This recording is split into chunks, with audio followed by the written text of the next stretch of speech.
Et si je vous disais que ce n'est pas l'âge qui détruit le corps, mais l'oubli silencieux qu'on s'inflige chaque jour, que chaque repas négligé, chaque soir solitaire, vous rapproche lentement d'une fin que personne ne vous a préparé à affronter. Je suis médecin. J'ai été médecin pendant plus de 40 ans. Aujourd'hui, je suis à la retraite. Mais je n'ai jamais cessé d'observer, d'écouter, de réfléchir. Et s'il y a bien une chose que je veux faire avant de quitter cette terre, c'est transmettre ce que la médecine moderne oublie trop souvent. Ce n'est pas la maladie qui tue en premier, c'est l'oubli. L'oubli de soi. L'oubli de ce que le corps murmure avant de hurler. Je m'appelle docteur Alain Morel. J'ai vu des hommes riches mourir jeunes et des femmes très âgées danser encore dans leur potager. J'ai vu des patients attachés aux machines dernier cri sombrer dans l'oubli, pendant que d'autres, dans des maisons en pierre battue, vivaient avec une vitalité presque surnaturelle. J'ai cru, pendant longtemps, que la réponse se trouvait dans les hôpitaux, dans les médicaments, dans les analyses. Mais je me suis trompé. Ce que je vais vous raconter aujourd'hui, ce n'est pas une théorie. C'est une vérité que j'ai mise des années à comprendre. Une vérité si simple, si banale, qu'on en rit parfois. Jusqu'au jour où il est trop tard pour rire. Jusqu'au jour où la mémoire flanche, le sommeil disparaît, les jambes lâchent. Jusqu'au jour où l'on se réveille et que l'on ne reconnaît plus ni son visage dans le miroir, ni la voix de son propre enfant. Je me souviens très bien du jour où cette vérité m'a frappé. C'était il y a une dizaine d'années. J'accompagnais un groupe d'étudiants en médecine dans un petit village oublié du sud-ouest de la France, Saint-Rémy-du-Val, une de ces communes où il n'y a plus de boulanger, plus d'école, presque plus d'habitants.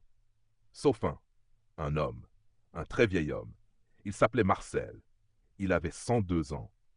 Je m'attendais à trouver un corps plié, fragile, accroché à une canne. J'ai trouvé un homme debout, le regard clair comme un ruisseau de montagne, les mains fermes, la voix assurée. Il nous a accueillis dans une petite maison en pierre, entourée d'un potager qu'il entretenait seul. Ce matin-là, il revenait du marché. Dans son panier, 2 œufs, 3 tomates, un morceau de potiron, un petit sachet de dattes rouges. Rien de plus. Pas de viande, pas de compléments alimentaires, pas de sucre raffiné. Je lui ai demandé, presque par réflexe, « Quel est votre secret, monsieur Marcel ?» Il m'a regardé, puis a souri. Il a levé doucement son doigt, a désigné la table en bois sur laquelle il posait ses légumes, et a dit « Ce n'est pas ce que je mange qui me garde en vie. C'est la manière dont je le respecte. C'est l'amour que je mets dans chaque bouchée. C'est l'attention que je porte à ce qui me nourrit. » J'ai noté cette phrase dans mon carnet. Aujourd'hui encore, elle reste gravée dans ma mémoire comme une cicatrice lumineuse. Car la vérité est là. Nous mourrons non pas parce que nous tombons malades, mais parce que nous cessons d'être attentifs à ce que notre corps nous enseigne. Nous avalons au lieu de manger. Nous courons au lieu de respirer. Nous remplissons nos assiettes de tout sauf de sens. Ce jour-là, j'ai vu que la longévité ne se trouvait pas dans les hôpitaux, mais dans les potagers, dans les repas faits maison, dans la terre, dans le rythme simple des jours. Marcel se levait à 6 heures. Il buvait un verre d'eau tiède. Il faisait quelques mouvements lents pour délier ses membres. Il allait arroser ses tomates. Il parlait à ses légumes.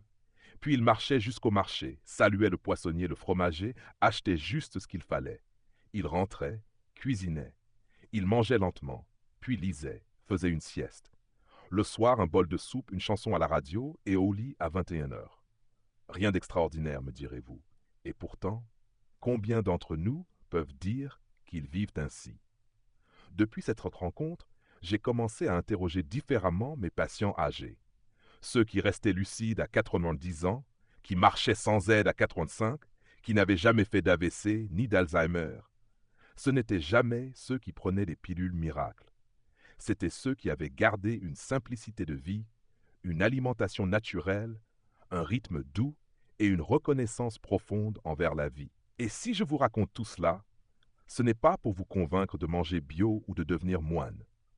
Non, c'est pour vous rappeler ce que vous avez peut-être oublié. Votre santé ne dépend pas seulement des médecins, mais de la relation que vous entretenez chaque jour avec votre assiette. Je suis aujourd'hui un vieux médecin. J'ai quitté les blues, les hôpitaux, les gardes de nuit, mais je n'ai pas quitté mon devoir. celui de dire avec sincérité ce que j'ai appris. Je veux, à travers cette série de récits, vous transmettre les histoires vraies de patients qui ont transformé leur vieillesse grâce à de petites habitudes, à des aliments simples, à une attention quotidienne. Je vais vous parler de l'œuf qui a sauvé un cœur, de la date rouge qui a rendu le sommeil à un vieil homme, du potiron qui a réveillé la mémoire d'un homme d'affaires pressé, de la tomate, ce fruit rouge si banal, mais qui cache une force extraordinaire pour le cœur et le cerveau. Mais avant cela, si vous trouvez ce début d'histoire utile, si vous avez envie d'en savoir plus sur ces trésors cachés de la nature et de la vieillesse, alors je vous invite à vous abonner à cette chaîne. Cela m'aidera à continuer, à transmettre, à partager d'autres récits, peut-être un jour le vôtre ou celui de vos parents, de vos grands-parents. Et maintenant, je vous pose une question simple mais essentielle. Selon vous, qu'est-ce qui influence le plus la santé après 70 ans? A. La qualité des médicaments prescrits. B. La qualité des habitudes de vie et d'alimentation. Écrivez A ou B dans les commentaires. Je lirai chaque réponse. Et dans la prochaine vidéo, je vous dirai pourquoi la réponse m'a surpris pendant très longtemps. Vous le dis avec humilité. Malgré mes années d'études, malgré les diplômes accrochés au mur, il m'a fallu frôler la mort pour comprendre le pouvoir silencieux d'un aliment aussi banal qu'un œuf. J'avais 50 ans. J'étais au sommet de ma carrière. Je donnais des conférences sur la prévention des maladies cardiovasculaires. Je parlais, j'éduquais, j'avertissais les autres, mais je ne m'écoutais pas. Je sautais le petit déjeuner, je buvais 3 cafés à jeun, je déjeunais à la va-vite entre 2 consultations. Je croyais que la fatigue faisait simplement partie du métier. Puis un jour, en plein congrès, mon cœur m'a trahi. Vision brouillée, vertige, puis le noir. Quand j'ai rouvert les yeux, j'étais à l'hôpital. Un de mes collègues, visiblement secoué, m'a dit « Alain, tu as eu de la chance. Ton cholestérol est au plafond, ta tension est instable, ton foie est surchargé. Tu n'aurais pas tenu longtemps comme ça. » Ce fut un choc, un électrochoc. Moi, médecin expérimenté, j'étais en train de m'éteindre, par négligence et par ignorance de ma propre physiologie. J'ai compris alors que connaître les maladies ne signifie pas toujours savoir vivre. C'est à ce moment-là que j'ai décidé de repartir de zéro. Pas avec des pilules, pas avec un régime complexe, avec un seul geste que ma femme a instauré avec la douceur d'une femme qui connaît l'amour véritable. Chaque matin à 6 heures, elle posait un œuf dur sur la table, sans commentaire. Juste un regard, une phrase simple. Mange, ça te fera du bien. Au début, je le mangeais machinalement, mais au bout de 3 semaines, j'ai commencé à sentir quelque chose. Une légèreté, une concentration retrouvée, une digestion plus calme. Et au bout de 3 mois, les analyses sont tombées. Mon LDL a baissé 30%. Mon HDL avait augmenté. Mon foie allait mieux. Ma tension s'était stabilisée. Alors, j'ai fait ce que tout bon médecin ferait. J'ai cherché à comprendre. Pourquoi un simple œuf pouvait-il produire un tel effet? Un œuf de poule élevé en plein air contient des protéines complètes, faciles à assimiler, essentielles à la préservation musculaire chez les seniors. De la choline, un nutriment crucial pour la mémoire et le bon fonctionnement du système nerveux. De la vitamine A pour les yeux, de la B12 pour l'énergie mentale, du sélénium et du zinc pour renforcer l'immunité. Des antioxydants naturels, notamment dans le jaune, capables de protéger les cellules du vieillissement. Mais plus encore, un œuf bien préparé, bien consommé, apaise le corps. Il nourrit sans agresser, il donne sans excès. Il est à la fois complet et humble. J'ai commencé à en parler à mes patients, surtout les plus âgés. Et c'est là que j'ai rencontré Lucien, 67 ans, ancien mécanicien, victime d'un infarctus. Quand je l'ai vu, il était allongé, affaibli, le regard vide. La famille ne savait plus quoi faire. Les médicaments le maintenaient, mais ne le réveillaient pas. Je leur ai proposé une chose simple. Chaque matin, faites-lui manger un demi-œuf dur. Même s'il refuse, insistez doucement. Ajoutez un peu de purée de carottes ou de soupe légère. Rien d'agressif. Juste du vivant, du vrai. Ils ont suivi. La fille de Lucien, très douce, s'asseyait à son chevet chaque matin. Elle lui coupait l'œuf en petits morceaux, le trempait dans un peu de sel, le lui donnait à la cuillère. Pendant des jours, il ne disait rien. Puis un matin, il a levé la main. Une semaine plus tard, il parlait. 3 semaines plus tard, il marchait. J'ai compris que ce n'était pas l'œuf seul. C'était plus l'attention. L'aliment, plus l'amour. Mais j'ai aussi vu le contraire. J'ai vu des gens mal informés transformer l'œuf en poison. Je pense à Claire, une dame de 64 ans qui croyait bien faire. Chaque jour, elle mangeait 3 œufs frits à la poêle dans de la graisse de porc. Elle disait que c'était pour son sang. Elle a fini aux urgences, foie saturé, taux de triglycérides alarmant. Alors j'ai commencé à enseigner l'art de bien manger l'œuf. Et voici ce que je recommande du fond du cœur. Un œuf par jour suffit pour une personne en bonne santé. Pour les personnes avec cholestérol élevé, 3 à 4 œufs par semaine sont largement bénéfiques s'ils sont bien cuits. La cuisson idéale est la cuisson douce. Œufs durs, mollets, à la coque. Pas de friture, pas d'ajout de graisse saturée. Ne jamais manger d'œufs crus, surtout après 60 ans. Trop risqué pour l'estomac et les reins. Évitez les œufs cuits la veille, réchauffés. La fraîcheur est essentielle. Accompagnez l'œuf de légumes cuits ou salades douces. Tomates, épinards, concombres, courgettes. L'œuf peut devenir le meilleur ami de la mémoire, du cœur, de la force musculaire. Ou, s'il est mal compris, un fardeau pour le foie, une source d'inflammation silencieuse. L'essentiel, comme toujours, n'est pas l'aliment seul, c'est la manière de le vivre. Un œuf mangé dans la paix, avec gratitude, au lever du jour, a bien plus de pouvoir qu'un complément vendu en pharmacie. C'est un acte de présence, un acte d'amour envers soi. Aujourd'hui, je commence encore chaque matin par un œuf. Et je ne pense pas qu'à ses vitamines. Je pense à ma femme, à sa bienveillance. Je pense à Lucien, à son regard revenu à la vie. Je pense à tous ces patients qui, un jour, ont compris que la guérison ne commence pas à l'hôpital, mais à la cuisine. Alors, si vous ne savez pas par où commencer pour prendre soin de vous, commencez par ça. Un œuf, un matin, un instant de silence, une bouchée pleine de sens. C'est ainsi que commence la médecine du quotidien, celle du bon sens, du lien, de la lenteur retrouvée, celle que j'aurais aimé pratiquer plus tôt si j'avais su ce que je sais aujourd'hui. Et je crois profondément que certains aliments portent en eux une sagesse ancienne que la science moderne commence à peine à redécouvrir. Aujourd'hui, j'aimerais vous parler d'un fruit que beaucoup considèrent comme exotique, voire anecdotique, mais qui a bouleversé ma manière de penser le sommeil, la mémoire et même les émotions. La date rouge, que l'on appelle aussi jujube. En médecine traditionnelle chinoise, elle est utilisée depuis des millénaires. Et moi, médecin formé à la rigueur occidentale, je l'ai découverte par nécessité. Tout a commencé avec une patiente que je n'oublierai jamais. Elle s'appelait Madeleine.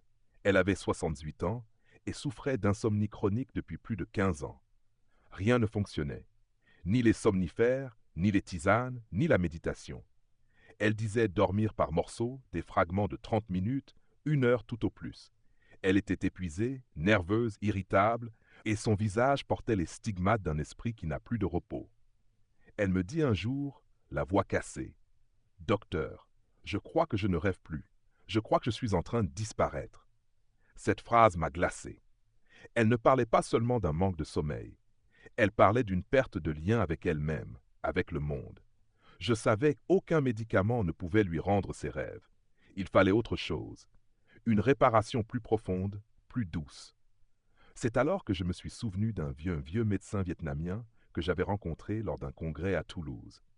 Il m'avait glissé, presque comme une confidence.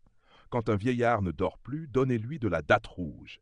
Pas 1, pas 10, juste 3 le soir, dans un bol d'eau chaude. Attendez une semaine. Le cœur se calme, le foie se repose, l'âme revient. J'étais sceptique, mais désespéré. Alors j'ai proposé à Madeleine un protocole très simple. 3 dattes rouges infusées dans de l'eau chaude chaque soir, 30 minutes avant de se coucher. Rien d'autre, pas de distraction, pas d'écran. Juste elle, la tisane et un moment de silence. La première semaine, rien. Puis, au 8e jour, elle m'a appelé. Sa voix avait changé. Elle disait avoir dormi 5 heures d'affilée. Elle pleurait de soulagement. 3 semaines plus tard, elle riait. Elle se souvenait de ses rêves. Elle disait revoir son mari, décédé depuis longtemps, dans ses songes. Sa peau était moins terne, ses yeux plus vifs. Elle avait retrouvé ce que j'appelle la lumière intérieure. Elle me demanda, Est-ce que ce sont vraiment les dattes? Je répondis, ce sont les dattes et la manière dont vous les avez accueillies. Car ce fruit, aussi petit soit-il, est une merveille de la nature. Il contient du magnésium qui favorise la détente musculaire, du fer qui soutient l'oxygénation du cerveau, des flavonoïdes qui apaisent le système nerveux. Mais au-delà des nutriments, la date rouge agit sur un plan que la médecine ne mesure pas. Elle rassure, elle réchauffe, elle invite au retour vers soi. Je me suis mis à l'étudier plus sérieusement. J'ai découvert qu'en Asie, on l'utilise pour les personnes âgées, les femmes fatiguées, les enfants angoissés. C'est un fruit de paix, un fruit de transition. J'ai conseillé cette pratique à plusieurs de mes patients. Ceux qui perdaient la mémoire, ceux qui ne supportaient plus le bruit du monde, ceux qui n'arrivaient plus à fermer les yeux sans crainte. Et je peux vous dire ceci, avec toute ma sincérité de vieux médecin. La date rouge ne fait pas dormir comme un somnifère. Elle prépare le terrain du sommeil. Elle restaure ce que la vie moderne a brisé, la sécurité intérieure. Elle ne fonctionne que si l'on y met du respect. Elle ne se consomme pas à la hâte comme une capsule. Elle se mérite. Un jour, j'ai voulu expérimenter moi-même. J'étais en deuil, ma sœur venait de partir. Le chagrin me tenait éveillé, des heures entières. Alors un soir, j'ai pris 3 dattes rouges. Je les ai fait infuser longuement. J'ai bu lentement, et je me suis couché. Je n'ai pas dormi d'un coup, mais j'ai senti une chaleur, une présence. Et cette nuit-là, pour la première fois en 6 semaines, j'ai rêvé d'elle. Elle me souriait. Je vous raconte tout cela, non pas pour magnifier un fruit, mais pour vous faire comprendre que parfois dans la nature se cachent des réponses oubliées, des remèdes qui ne soignent pas seulement le corps, mais aussi l'âme fatiguée. Et aujourd'hui, si je devais résumer mon conseil en une phrase à mes anciens collègues, à mes enfants, à mes anciens patients, ce serait celle-ci. Ne méprisez jamais un fruit que vos grands-parents respectaient. Il porte en lui la mémoire du soin. La date rouge n'est pas un miracle. Elle est un rituel. Elle ne fera rien pour celui qui court. Elle ouvre les portes de celui qui s'arrête. C'est pour cela qu'elle convient si bien aux anciens, à ceux qui veulent guérir sans violence, retrouver un lien perdu avec leur rythme profond. Aujourd'hui, dans mes interventions en maison de retraite ou en cercle de discussion, je la porte souvent. Je la présente comme un symbole. Et toujours, des regards s'illuminent. Certains me disent « Mon grand-père en mangeait ». D'autres se souviennent d'un goût d'enfance. Le fruit devient alors un pont, un passage, une transmission. Et vous, ce soir, quand viendra l'heure du silence, serez-vous prêt à faire infuser votre cœur autant que votre tasse? Si oui, je vous laisse ce conseil simple, mais puissant. Prenez 3 dattes rouges, faites-les infuser dans de l'eau chaude pendant 10 minutes. Éteignez les lumières, respirez et buvez lentement. Peut-être ne dormirez-vous pas tout de suite, mais votre cœur, lui, commencera déjà à se reposer. Et plus les années passent, plus je me rends compte que ce sont souvent les aliments les plus simples, les plus humbles, qui cachent les plus grandes vertus. Aujourd'hui, j'aimerais vous parler d'un légume que l'on considère trop souvent comme banal, fade, destiné aux soupes d'hiver ou aux purées des tout-petits, le potiron. Mais croyez-moi, ce légume-là a changé la vie de plusieurs de mes patients. Il a même transformé la mienne. Tout a commencé avec un homme du nom de Bernard. Il avait 64 ans, ancien directeur financier, une vie réglée au millimètre près, mais depuis quelques mois, il oubliait. Il oubliait les noms, les rendez-vous, les mots simples. Il venait me voir en cachette comme s'il avait honte. Il me disait « Docteur, je crois que je deviens bête. Je lis un article, je ne retiens rien. J'ouvre la bouche et j'ai des blancs. » Son visage était tendu, presque inquiet, comme si la moindre défaillance de sa mémoire était un affront à sa dignité. Les examens n'étaient pas dramatiques, pas d'Alzheimer détecté, pas de lésion cérébrale, mais quelque chose en lui s'éteignait doucement. Il avait perdu la clarté, l'élan, le feu intérieur. C'est dans ces moments-là que mon rôle ne se limite plus à prescrire des médicaments. C'est là que je redeviens ce que j'ai toujours voulu être, un médecin de la vie quotidienne. Alors, j'ai fouillé mes carnets. J'ai repensé à ce que me disaient mes vieux maîtres. Et un souvenir m'est revenu, presque oublié. Un vieil arboriste des Alpes, rencontré dans ma jeunesse, qui me disait « Si la tête s'embrouille, fais-lui boire du soleil, donne-lui du potiron. » Du soleil, oui. Le potiron, par sa couleur, par sa douceur, par sa richesse nutritionnelle, est littéralement un légume lumière. Il contient du bêta-carotène, qui se transforme en vitamine A, essentielle à la santé des neurones. Il est riche en fibres douces, qui calment les inflammations intestinales, et en minéraux comme le magnésium et le potassium, qui apaisent le système nerveux. Mais plus encore, il contient cette chaleur lente que le corps reconnaît comme bienveillance. J'ai conseillé à Bernard un rituel très simple. Chaque soir, une soupe de potiron maison. Rien de compliqué. Du potiron coupé en dés, cuit doucement avec un peu d'oignon, une pincée de muscade et une goutte d'huile d'olive. Pas de crème, pas de cube industriel. Juste le légume, l'eau, la patience. Il a suivi le conseil, non sans réticence au départ. Il me disait « Vous êtes sûr que ça va m'aider à retrouver mes mots, docteur? Ce n'est qu'un légume. » Je lui ai répondu « Ce n'est pas qu'un légume, c'est une lumière pour vos cellules. Et c'est un geste de soin, chaque jour. » 3 semaines plus tard, il est revenu. Il n'avait pas encore retrouvé toute sa mémoire, non, mais il avait retrouvé autre chose, une présence, une lenteur. Il disait cuisiner sa soupe en silence, sans téléphone, sans télévision. Il s'asseyait, la savourait. Il écrivait ensuite quelques lignes dans un carnet, et sans qu'il s'en rende compte, il redevenait attentif. Il se réhabituait à vivre avec lui-même. C'est là que j'ai compris.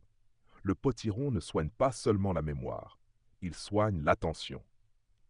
Il soigne le lien. Il nous réconcilie avec la lenteur. Et c'est cette lenteur qui permet au cerveau de se régénérer. Je me suis mis à proposer cette pratique à d'autres patients. Je leur disais, faites une cure de clarté. 7 soirs, 7 bols de potiron. Les résultats étaient étonnants. Les gens disaient dormir mieux, avoir moins de maux de tête, moins d'irritabilité. Certains retrouvaient même des souvenirs oubliés. Il y avait une femme jeune, ancienne institutrice, qui avait cessé de lire. Elle disait que les lettres dansaient. Au bout de 10 jours de soupe de potiron, elle est venue me voir avec un roman entre les mains. Elle riait.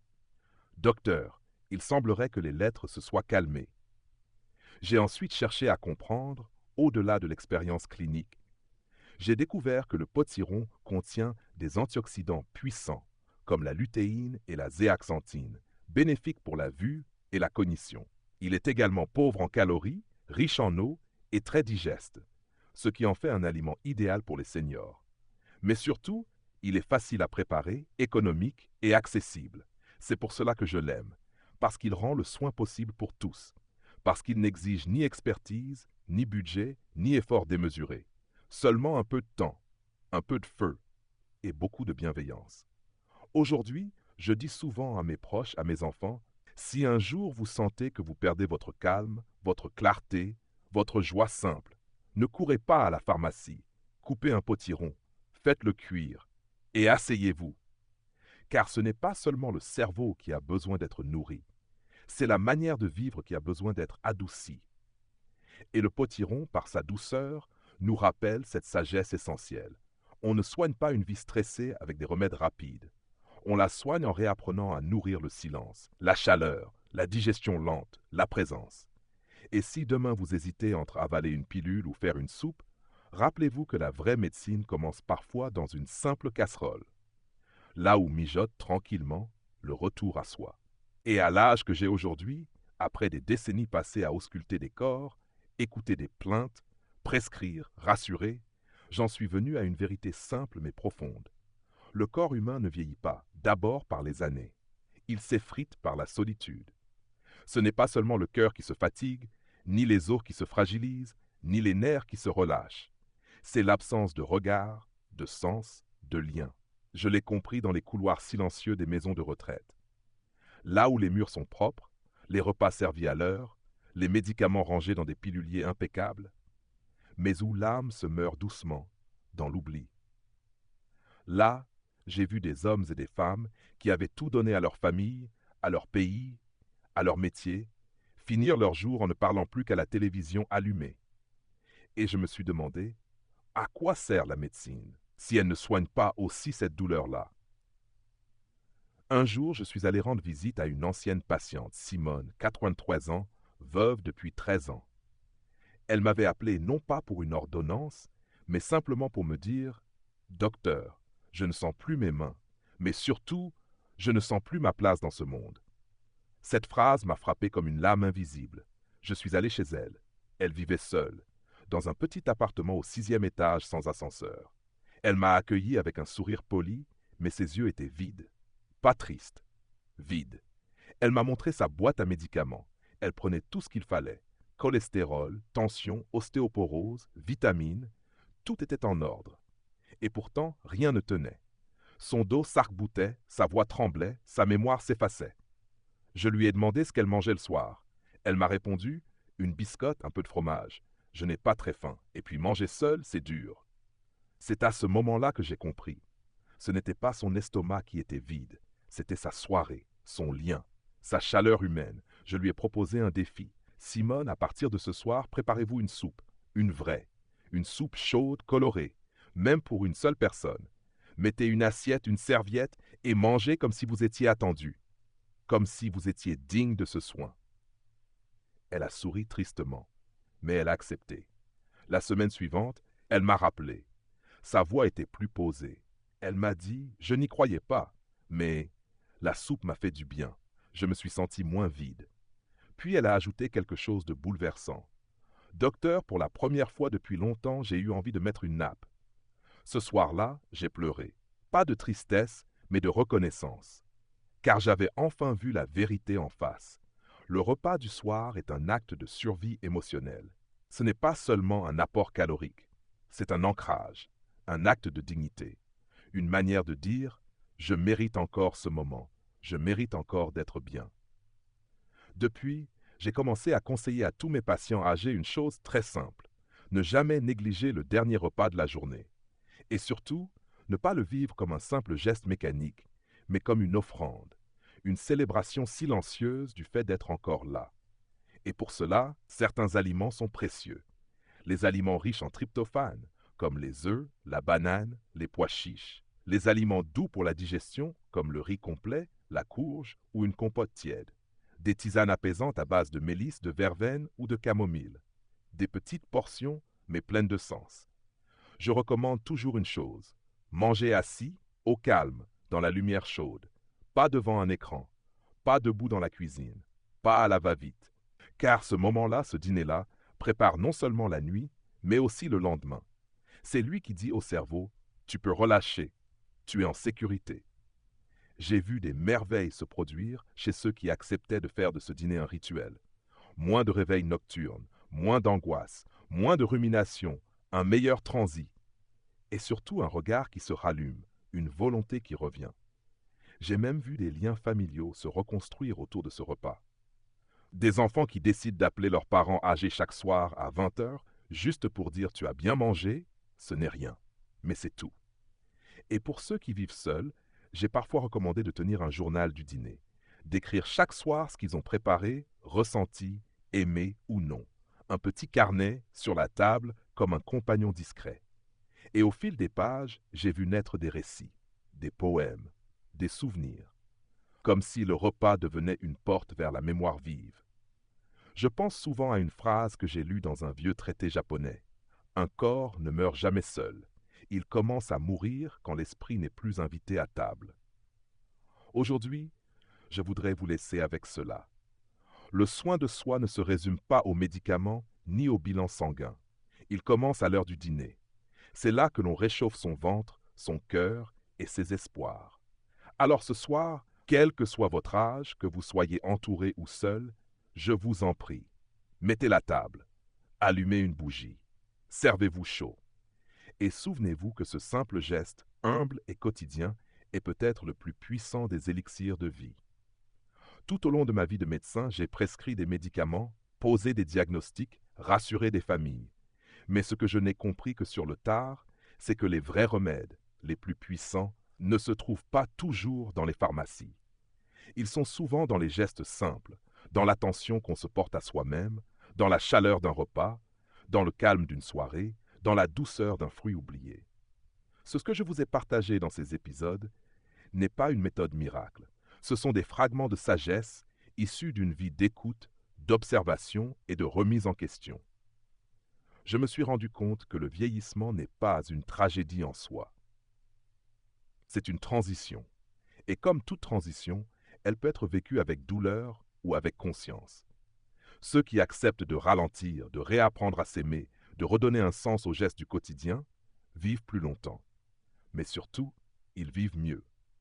Le sommeil réparateur, la mémoire vive, la digestion fluide, la clarté d'esprit, la joie discrète, toutes ces choses que nous pensions réservées à la jeunesse peuvent être retrouvées, même à 70, 80, 90 ans.